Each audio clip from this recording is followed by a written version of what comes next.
obviously Owen Paterson has seen the writing on the wall, given this major U-turn we've seen from the government and the newspaper headlines that we saw this morning. And as you say, within the last couple of minutes, he's issued a statement in which he says he is going to resign as the MP for North Shropshire. He says he will remain as a public servant, but outside the cruel world of politics, and has described, Liam, the last couple of days as intolerable. Let's start from the beginning, I suppose, just to give you a little bit of background in all of this.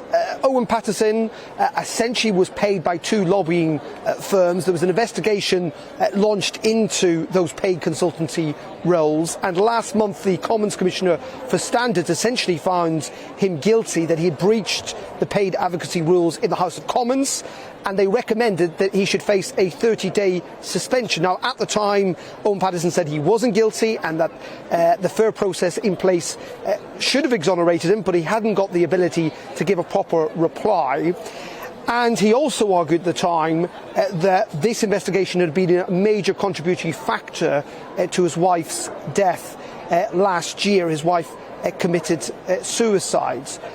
Now, in following that kind of investigation and the backing of the Standard Committee of MPs in Parliament, the idea was that Owen Paterson would be suspended by 30 days. Now, in those circumstances, Liam, under the rules, actually an MP can face recall, i.e. if they get 10,000 signatures within the constituency, potentially there could be another election, a by-election in North Shropshire, to see if Owen Paterson keeps his seat.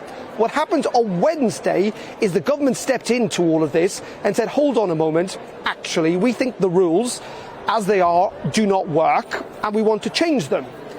And yesterday there was an almighty row about this in Parliament, essentially, in which people argued that this was government trying to change the rules specifically for Owen Paterson, trying to help out an old pal, a senior member of the Conservative Party.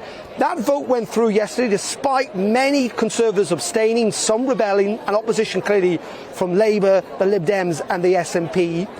Saying that, the Prime Minister woke up this morning, the front pages of the newspapers, even Conservative supporting press like the Daily Mail, thought this was extraordinary and outrageous.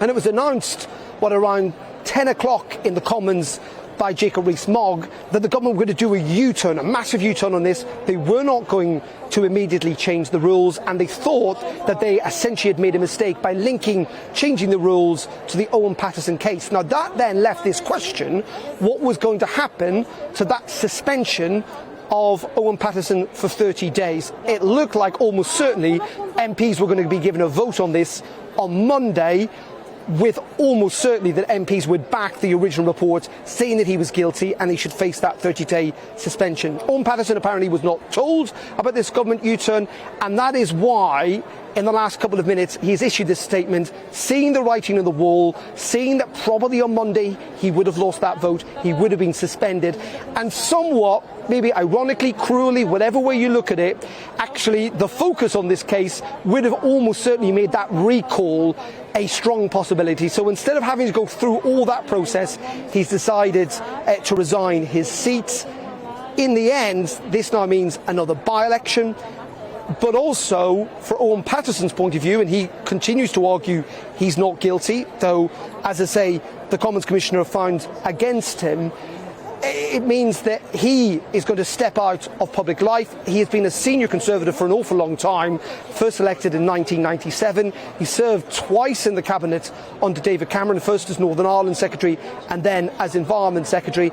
And now, it must be said, his career is at an end in a pretty terrible way, bogged down in allegations of sleaze. And for the government, they have really mishandled this over the last couple of days. It really has been an absolute farce from beginning to end, and it will not reflect well, I think, on what the governments and how they've been seen to perceive and proceed with these events. It won't reflect well on them. And I'll just leave you with this thought as well, Liam.